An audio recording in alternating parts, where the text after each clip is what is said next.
السلام علیکم ورحمۃ اللہ وبرکاتہ۔ کیا آپ چاہتے ہیں کہ آپ قرآن کریم کو صرف پڑھیں نہیں بلکہ سمجھیں بھی؟ کیا آپ چاہتے ہیں کہ ہر آیت آپ کے دل میں اترے اور اس کا پیغام واضح ہو جائے؟ تو انشاءاللہ آج آپ بالکل صحیح جگہ پر ہیں۔ یہ ہماری نئی سیریز جس میں ترکیب الآیات یعنی گرامر اور جملہ سازی سکھائی جائے گی، یہ اس سلسلے کی پہلی کلاس ہے۔ آج ہم شروع کر رہے ہیں قرآن کی سب سے عظیم سورہ سورہ فاتحہ۔ اس کلاس میں ہم سیکھیں گے ہر لفظ کی نحوی حیثیت، یعنی فاعل بن رہا ہے، مفعول بن رہا ہے، مبتدا یا خبر، جملہ کیسے بنتا ہے، اور آیت کا گرامر اس کے معنی کو کیسے گہرا کر کے ہمیں سمجھاتی ہے۔ یہ کورس خاص طور پر ان طلباء کے لیے ترتیب دیا گیا ہے جو پہلے سے تھوڑی بہت گرامر جانتے ہیں اور اب قرآن مجید کو سمجھنے کی طرف بڑھنا چاہتے ہیں۔ تو آئیے اللہ کا نام لے کر اس خوبصورت سفر کا آغاز کرتے ہیں۔ اعوذ باللہ من الشیطان الرجیم، بسم اللہ الرحمن الرحیم۔ رب اشرح لی صدری ویسر لی امری واحلل عقدۃ من لسانی یفقہوا قولی واجعل لی وزیرا من اہلی رب یسر ولا تعسر وتمم بالخیر، آمین یا رب العالمین۔ سورہ الاعراف کی آیت نمبر 204، جس کا مفہوم یہ ہے کہ جب قرآن پڑھا جائے تو پوری توجہ سے سنو اور چپ رہو تاکہ تم پر رحم کیا جائے۔ تو جب قرآن کی تلاوت ہو یا قرآن پر غور و فکر کر رہے ہوں تو قرآن کو خاموشی سے سننا تاکہ اللہ تعالی ہم پر رحم کرے۔ وَلَقَدْ يَسَّرْنَا الْقُرْآنَ لِلذِّكْرِ فَهَلْ مِن مُدَّكِرٍ، اور تحقیق ہم نے نصیحت کے لیے قرآن کو آسان کر دیا، تو کیا ہے کوئی نصیحت پکڑنے والا؟ اس کے بعد ایک اور آیت آپ کے سامنے لائی گئی ہے سورہ صاد سے۔ ہم نے آپ کی طرف ایک مبارک کتاب نازل کی تاکہ وہ اس کی آیات پر غور کریں اور تاکہ عقل والے نصیحت پکڑیں۔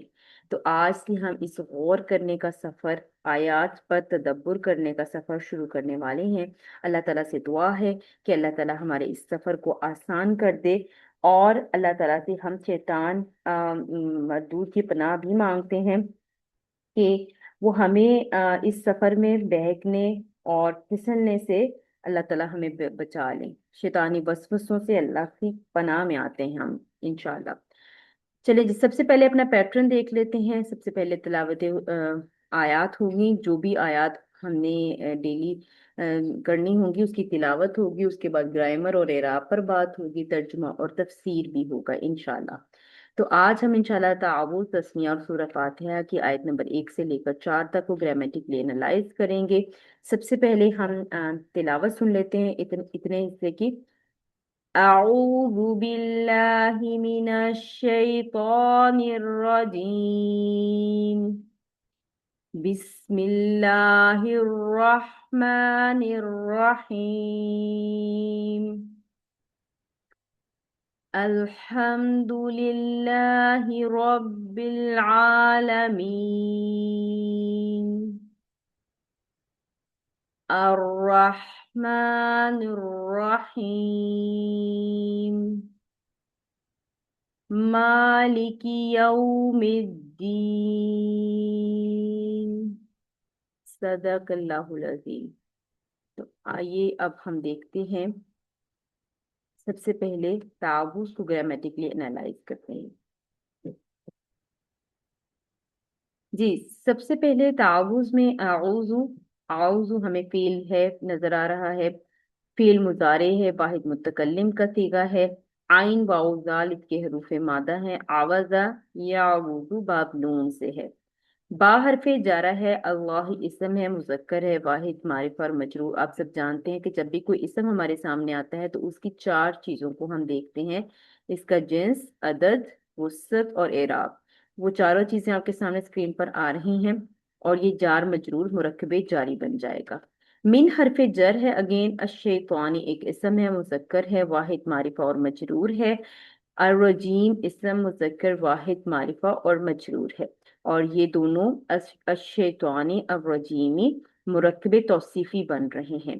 آپ جانتے ہیں، ہم پہلے پڑھ چکے ہیں کہ مرکب توصیفی میں موصوف اور صفت جو ہے وہ اپنے چاروں چیزوں میں یعنی کہ جنس، عدد، اعراب اور وسعت میں مطابقت رکھتے ہیں۔ تو آپ دیکھ سکتے ہیں الشیطان اور الرجیم دونوں سیم ہیں چاروں پہلوؤں میں، تو اس وجہ سے یہ مرکب توصیفی بن رہے ہیں اور یہ مرکب توصیفی ہو کر من جارہ کے لیے مجرور ہو جائیں گے۔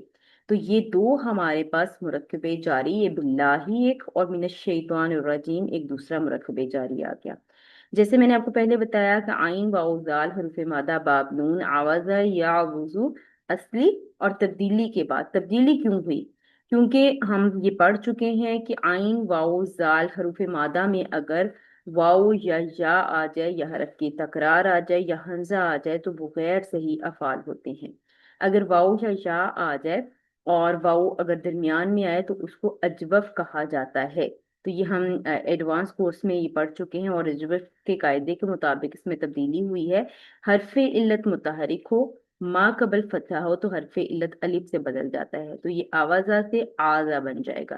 اسی طرح سے مضارع میں حرف علت متحرک ما قبل ساکن ہو تو حرف علت اپنی حرکت ما قبل کو دے دیتا ہے، یعنی کہ جو واو حرف علت ہے، ٹھیک ہے، یہ اپنی حرکت پیچھے آئین کو دے دے گا اور یہ خود ساکن ہو جائے گا، یہ بن جائے گا یعوذ۔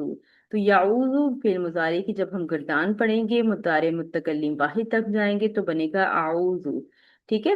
تو یہ باب نون سے ذکر ہوا ہے۔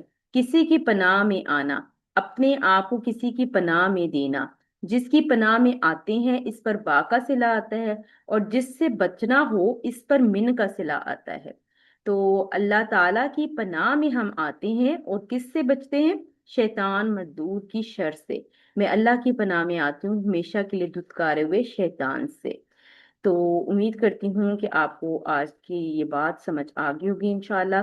تو اعوذ فعل با فاعل یعنی انا فاعل اور دونوں متعلقان کے ساتھ مل کر یہ جملہ فعلیہ بن گیا۔ اور اس کو تھوڑا سا مزید میں آپ کے سامنے کھول دیتی ہوں، جو میں نے آپ کو اورل بتایا کہ جیسے میں نے آپ کو بتایا کہ یہ غیر صحیح فعل میں معطل ہے۔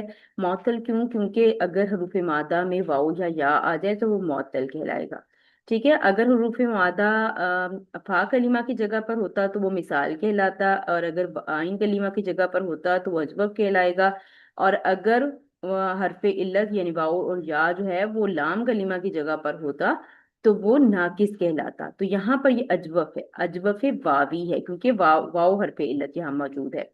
تو اس کے قاعدے کے مطابق حرف علت متحرک ہو، ما قبل فتح اور ما بعد بھی متحرک تو حرف علت الف میں تبدیل ہو جاتا ہے، تو یہ آوازہ سے آزا بن گیا۔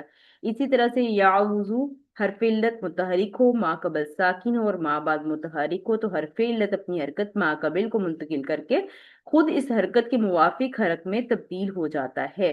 تو یہاں چونکہ موافق حرف پیش کے واو ہی ہے اور اس لیے وہاں پر کوئی حرف میں تبدیلی نہیں آئی۔ تو یعوذ کی گردان جب ہم نے پڑھی مضارع متکلم تک تو اعوذ بن گیا، الحمدللہ۔ اس کے بعد بسم اللہ الرحمن الرحیم کی طرف چلتے ہیں۔ با حرف جارہ ہے، اسمی ہمیں بغیر تنوین بغیر الف لام کے نظر آ رہا ہے اور یہ اسم ہے، مذکر ہے، واحد معرفہ اور مجرور ہے۔ معرفہ کیوں ہے؟ کیونکہ یہاں تو نہ ہمیں تنوین نظر آ رہی ہے اور نہ ہی معرفہ ہونے کی ظاہری طور پر کوئی علامت نظر آ رہی ہے۔ لیکن آپ کو یاد ہوگا کہ جب ہم نے پڑھا تھا کہ 7 پوائنٹ ہوتے ہیں اسم کے معرفہ ہونے کے لیے، جس میں سے ایک مضاف الی المعرفہ تھا، تو یہ مضاف الی المعرفہ بن رہا ہے، یعنی کہ یہ اللہ کے لیے اسم جو ہے وہ مضاف بن رہا ہے۔ تو جب بھی کوئی اسم تنوین کے بغیر یا الف لام کے بغیر نظر آئے گا تو وہ مرکب اضافی کی کنسٹرکشن نظر آ رہی ہوگی، اگر آگے آنے والا اسم مجرور حالت بھی نظر آئے تو اسمی مضاف ہے اور اللہ ہی مضاف ہے علیہ ہے، اس وجہ سے یہ جو ہے وہ اسمی مضاف الی المعرفہ ہونے کی وجہ سے معرفہ ہے، ٹھیک ہے۔ اور اللہ مذکر واحد معرفہ اور مجرور ہے، الرحمن مذکر واحد معرفہ اور مجرور، الرحیم واحد مذکر معرفہ اور مجرور ہے۔ جب بھی کوئی اسم سامنے آئے گا تو اس کی یہ چاروں چیزیں آپ کو سب سے پہلے دیکھنی ہوں گی، اور اس کے بعد دیکھیں اللہ ہی جو ہے وہ موصوف ہے، یعنی کہ اللہ کی صفات بیان کی جا رہی ہیں۔ الرحمن ایک صفت اور الرحیم دوسری صفت، تو اللہ موصوف اپنی دونوں صفات کے ساتھ مل کر مرکب توصیفی ہو کر یہ ہمارے پاس مضاف علیہ ہو جائے گا، ٹھیک ہے۔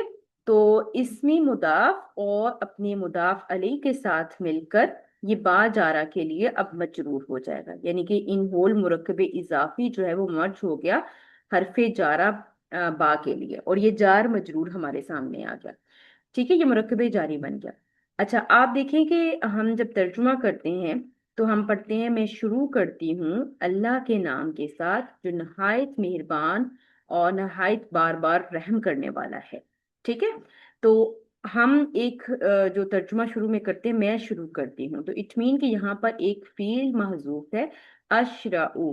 محذوف کیوں ہے؟ محذوف ہونے کی تین وجوہات ہوتی ہیں، جن میں سے ایک یہ ہے کہ آپ عملی طور پر وہ کام کر رہے ہوتے، کیونکہ ہم نے جب بھی کوئی کام شروع کرنا ہوتا ہے تو ہم اس سے پہلے بسم اللہ پڑھتے ہیں، تو ہم نے عملی طور پر وہ کام کر رہے ہوتے ہیں، تو اس لیے بولنے کی ضرورت نہیں ہے کہ میں شروع کرتی ہوں، کیونکہ آپ بیسیکلی کام شروع کر رہے ہوتے ہیں عملی طور پر، تو اس لیے یہ فعل جو ہے وہ معذوف مانا جاتا ہے، اور اس فعل کے یہ فعل با فاعل انا، اور ساتھ میں یہ جو ہے وہ مرکب جاری اس کا متعلق بن جائے گا۔ ٹھیک ہے، تو یہ بھی جملہ فعلیہ بن جائے گا۔ تو انشاءاللہ امید کرتی ہوں کہ آپ کو بات سمجھ آ گئی ہوگی انشاءاللہ۔ اور قرآن مجید کی جب بھی تلاوت کی جائے تو یہ قرآن کے ادب میں سے ہے کہ قرآن کی تلاوت شروع ہونے سے پہلے آپ تعوذ ضرور پڑھیں، اور جب بھی کوئی سورت کا آغاز کرتے ہیں تو بسم اللہ ضرور پڑھنی چاہیے۔ اور بسم اللہ کے بارے میں حدیث شریف میں آتا ہے کہ رسول اللہ صلی اللہ علیہ وآلہ وسلم جب کوئی کام شروع کرتے تو اس سے پہلے بسم اللہ الرحمن الرحیم پڑھ لیا کرتے تھے۔ تو جب ہم اس کا نام لے کر کسی کام میں ہاتھ ڈالیں گے تو گویا ہم یہ کہیں گے کہ میرا دل بالکل پاک ہے، میری نیت پوری خالص ہے، میرا مقصد اعلیٰ ہے، میں صرف اللہ کا بندہ ہوں اور شرک سے پوری طرح بیزار ہوں۔ جب اللہ تعالیٰ رحمان اور رحیم ہے تو ہمیں اس کی رحمت پر بھروسہ رکھنا چاہیے، ہمت نہیں ہارنی چاہیے۔ جب ہم اس طرح اللہ تعالیٰ کی رحمت پر توکل کریں گے تو ہر کام میں یقیناً کامیاب ہوں گے۔ تو اللہ تعالیٰ سے دعا ہے کہ اللہ تعالیٰ ہمارے اس سفر کو ہمارے لیے آسان بنائے، اور ہم سورہ فاتحہ کے بعد سورہ البقرہ کی بھی ترکیب، نحوی ترکیب کرنے میں کامیاب ہوں اللہ کی توفیق اور مدد کے ساتھ، اور اللہ کی مدد کے بغیر ہم کوئی کام بھی نہیں کر سکتے۔ چلے جی، اب سورۃ الفاتحہ کا آغاز ہو رہا ہے۔ الحمد ایک اسم ہے، مذکر ہے، واحد معرفہ اور مرفوع ہے، اور آپ سب جانتے ہیں کہ مذکر مؤنث ہم نے ڈیٹیل کے ساتھ بیسک کورس میں پڑھا، پھر ہم نے واحد مثنیٰ اور جمع کا بھی پڑھا، معرفہ کے حوالے سے بھی ہم نے بات کی، معرفہ اور نکرہ نبوت کے حوالے سے، پھر اعراب کو بھی ہم تفصیل سے دیکھ چکے ہوئے ہیں۔ تو یہ چیزیں سب آپ کر سکتے ہو، ٹھیک ہے؟ جب بھی کوئی اسم سامنے آئے گا تو اس کی یہ چاروں چیزیں آپ نے سب سے پہلے دیکھنی ہے۔ اور اس کے بعد ہمارے پاس ہم نے کہا تھا کہ جب بھی کوئی اسم، جب بھی کوئی جملہ اسم سے شروع ہوگا تو وہ جملہ اسمیہ بنے گا، اور جملہ اسمیہ کے دو پارٹ ہوتے ہیں، مبتدا اور خبر۔ تو مبتدا کی شرط ہوتی ہے کہ وہ معرفہ ہو اور مرفوع ہو، تو الحمد معرفہ بھی ہے اور مرفوع بھی ہے، تو یہ مبتدا بن سکتا ہے۔ لام جو ہے وہ حرف جارہ ہے، اللہ ہی ایک مجرور اسم ہے، مذکر واحد معرفہ اور مجرور ہے، اور ربی اسم ہے، مذکر واحد معرفہ اور مجرور۔ یہاں پر اگین ربی جو ہے وہ بغیر تنوین بغیر الف لام کے نظر آ رہا ہے، تو یہ مضاف بنے گا، اور یہاں پر بھی یہ مضاف الی المعرفہ ہونے کی وجہ سے معرفہ ہے۔ ٹھیک ہے، العالمین ہمارے پاس اسم ہے، مذکر جمع معرفہ اور مجرور، اور ربی بغیر تنوین اور بغیر الف لام کے نظر آ رہا ہے تو یہ مضاف بنے گا، العالمین اس کا مضاف علیہ بنے گا۔ اور میں نے آپ کو بتایا تھا کہ مضاف کے بعد جب بھی کوئی اسم آپ کو مجرور حالت میں نظر آئے تو وہ ضرور مضاف علیہ ہوگا۔ یہاں پر یہ مجرور حالت میں کیسے نظر آ رہا ہے؟ جمع کا صیغہ ہے، اور یہ یینا کی جو آواز ہے یہ بتا رہی ہے کہ یہ مجرور ساؤنڈ ہے۔ ٹھیک ہے، تو کیونکہ یہ اعراب میں ہم ڈیٹیل کے ساتھ یہ ساری چیزیں پڑھ چکے ہیں۔ تو مرکب اضافی اللہ ہی موصوف کے لیے صفت اول بن جائے گی، اور یہ مرکب توصیفی ہو کر لام جارہ کے لیے مجرور ہو جائے گا، اور مرکب جاری جب خبر موجود نہ ہو تو جملے میں قائم مقام خبر بن سکتی ہے، تو یہ ہم اس کو خبر بنا دیں گے اور یہ پورا ہمارے پاس جملہ اسمیہ ہو جائے گا۔ اور ابھی انشاءاللہ اگلی آیات دیکھیں گے تو اس میں ریئلائز ہوگا ہمیں کہ اللہ کی اور بھی صفات ہے جو آگے ہم دیکھیں گے۔ تو سب تعریفیں اللہ کے لیے ہیں جو تمام جہانوں کا پالنے والا ہے۔ الحمد میں الف لام مخصوص کے لیے ہے، یعنی تمام تعریفیں اللہ کے لیے ہیں، یا اس کے لیے خاص ہے کیونکہ تعریف کا اصل مستحق اور سزاور صرف اللہ تعالیٰ ہے۔ کسی کے اندر کوئی خوبی، حسن یا کمال ہے تو وہ بھی اللہ تعالیٰ کا پیدا کرتا ہے، اس لیے حمد تعریف کا مستحق بھی وہی ہے۔ اللہ یہ اللہ کا ذاتی نام ہے، اس کا استعمال کسی اور کے لیے جائز نہیں۔ لا الہ الا اللہ افضل الذکر اور الحمد للہ کو افضل الدعا کہا گیا ہے۔ یہ ایک حدیث کا مفہوم آپ کے سامنے میں نے رکھا ہے۔ صحیح مسلم اور نسائی کی روایت میں ہے کہ الحمدللہ میزان کو بھر دیتا ہے۔ اس لیے ایک اور حدیث میں آتا ہے کہ اللہ اس بات کو پسند فرماتے ہیں کہ ہر کھانے پر اور پینے پر بندہ اللہ کی حمد کرے۔ یہ صحیح مسلم کی ایک حدیث کا مفہوم ہے۔ رب کون ہوتا ہے؟ اللہ تعالیٰ کے اسماء الحسنہ میں سے ہے، جس کے معنی ہر چیز کو پیدا کر کے ضروریات کو پورا کرنے والا اور اس کو تکمیل تک پہنچانے والا۔ اس کے استعمال کے بغیر اضافت کے کسی اور کے لیے جائز نہیں، یعنی کہ اس کے استعمال رب کا استعمال جو ہے وہ بغیر اضافت کے کسی کے لیے کرنا جائز نہیں۔ العالمین عالم جہان کی جمع ہے، ویسے تو تمام خلائق کی مجموعے کو عالم کہا جاتا ہے، اس لیے اس کی جمع نہیں لائی جاتی، لیکن یہاں اس کی ربوبیت کاملہ کے اظہار کے لیے عالم کی بھی جمع لائی گئی ہے، جس سے مراد مخلوق کی الگ الگ جنسیں ہیں، مثلا عالم جن، عالم انس، عالم ملائکہ اور عالم وحوش و طیور وغیرہ۔ ان تمام مخلوقات کی ضرورتیں ایک دوسرے سے قطعاً مختلف ہیں، لیکن رب العالمین سب کی ضروریات ان کے احوال و ظروف اور طباع و اجسام کے مطابق مہیا فرماتے ہیں۔ تو جس کی بھی جو بھی ضرورت ہوتی ہے اللہ تعالیٰ اس ضرورت کو پورا کرتے ہیں، بغیر کہے، بغیر سمجھے، بغیر مانگے ہماری ضروریات پوری ہو رہی ہوتی ہیں۔ اس کے بعد دیکھیں الرحمانی ہمیں ایک اسم نظر آ رہا ہے، پھر اس کی چاروں چیزیں دیکھیں گے، مذکر واحد معرفہ اور مجرور۔ الرحیم مذکر واحد معرفہ اور مجرور ہے، تو یہ اللہ کی صفت نمبر 2 اور صفت نمبر 3 بن رہا ہے۔ تو یوں اللہ موصوف کی صفت نمبر 1 رب العالمین، صفت نمبر 2 الرحمن، صفت نمبر 3 الرحیم، اور صفت نمبر 4 جو کہ آگے مالکی یوم الدین کی صورت میں آ رہی ہے، مالکی بغیر تنوین کے نظر آ رہا ہے، بغیر الف لام کے، تو یہ مضاف بنے گا۔ ٹھیک ہے، اسم مذکر واحد معرفہ اور مجرور ہے۔ یومی جو ہے یہ بھی ہمیں بغیر تنوین اور بغیر الف لام کے، تو یہ بھی مضاف بنے گا۔ یہاں پر یہ پوشیدہ مرکب اضافی بن رہا ہے، مالکی مضاف، یومی مضاف علیہ، اور یومی جو ہے وہ مضاف بھی بن رہا ہے ایٹ دی سیم ٹائم الدینی مضاف علیہ کے لیے۔ ٹھیک ہے، تو یہ پیچیدہ مرکب اضافی ہو کر صفت نمبر 4 بن جائے گا۔ یوں اللہ سبحانہ تعالیٰ کی 4 صفات کا ذکر سورہ فاتحہ کے آغاز میں آیا ہے۔ تو اس کے بارے میں تھوڑا سا بات کر لیتے ہیں۔ بڑا مہربان، نہایت رحم کرنے والا۔ رحمان باوزن فعلان اور رحیم باوزن فعیل ہے، دونوں مبالغے کے صیغے ہیں۔ جیسے آپ جانتے ہیں کہ مبالغے میں کثرت اور دوام کا مفہوم پایا جاتا ہے، یعنی اللہ تعالیٰ بہت رحم کرنے والے، اور اس کی یہ صرف دیگر صفات کی طرح دائمی ہے۔ دائمی مین ہمیشہ رہنے والی۔ بعض علماء کہتے ہیں کہ رحمان میں رحیم کی نسبت زیادہ مبالغہ ہے، اس لیے رحمان الدنیا والآخرہ کہا جاتا ہے۔ دنیا میں اس کی رحمت جس میں بلا تخصیص کافر و مومن سب فیض یاب ہو رہے ہیں، اور آخرت میں وہ صرف رحیم ہوگا، یعنی اس کی رحمت صرف مومنین کے لیے خاص ہوگی۔ اللہم اجعلنا منہم، اللہ تعالیٰ ہمیں بھی ان میں شامل کرے کہ اللہ آخرت میں ہم پر رحمت کرے۔ دنیا میں تو رحمت ہم پر ہو رہی ہے، ہماری جتنی بھی ضروریات ہیں وہ اللہ سبحانہ تعالیٰ پوری کر رہے ہیں، ہماری رزق کی، ہمارے رہنے کی، ہماری صحت کی، ہر ایک چیز کی ذمہ داری اللہ تعالیٰ کے اوپر ہے، اور اللہ تعالیٰ جو ہے وہ ہماری تمام تر ضروریات کو بغیر کہے پورا کر رہے ہیں۔ جی، اس کے بعد ہم دیکھتے ہیں بدلے کے دن یعنی قیامت کا مالک ہے۔ دنیا میں بھی سزا کا سلسلہ ایک حد تک جاری رہتا ہے، تاہم اس کا مکمل ظہور آخرت میں ہوگا، اور اللہ تعالیٰ ہر شخص کو اس کے اچھے یا برے اعمال کے مطابق مکمل جزا یا سزا دے گا، اور صرف اللہ ہی ہوگے جو اللہ تعالیٰ اس روز فرمائیں گے آج کس کی بادشاہی ہے، پھر وہی جواب دیں گے صرف ایک اللہ غالب کے لیے۔ اس دن کوئی ہستی کسی کے لیے اختیار نہیں رکھے گی، سارا معاملہ اللہ کے ہاتھ میں ہوگا، یہ ہوگا جزا کا دن۔ تو اللہ تعالیٰ ہمیں جزا کے دن ہمیں اچھی جزا دے، اللہ تعالیٰ ہمیں سزا سے بچا لے۔ تو بدلے کے دن کا مالک ہے اللہ تعالیٰ، اور صرف اللہ ہی مالک ہے بدلے کے دن کا۔ چلیں جی، اب جملے کے اعراب دیکھ لیتے ہیں۔ اعوذ باللہ من الشیطان الرجیم، جیسے آپ نے جانا کہ ہم نے جملہ فعلیہ بنایا تھا، اور جملہ فعلیہ یہاں سے نئی بات شروع ہوگی، وہ جملہ استنافیہ ہوگا۔ تو استناف سے مراد ہے کہ نئی بات کا آغاز ہونا۔ ٹھیک ہے، تو یہاں پر ایک نیا جملہ شروع ہوا ہے، اشرعو، یہ بھی جملہ فعلیہ استنافیہ ہے۔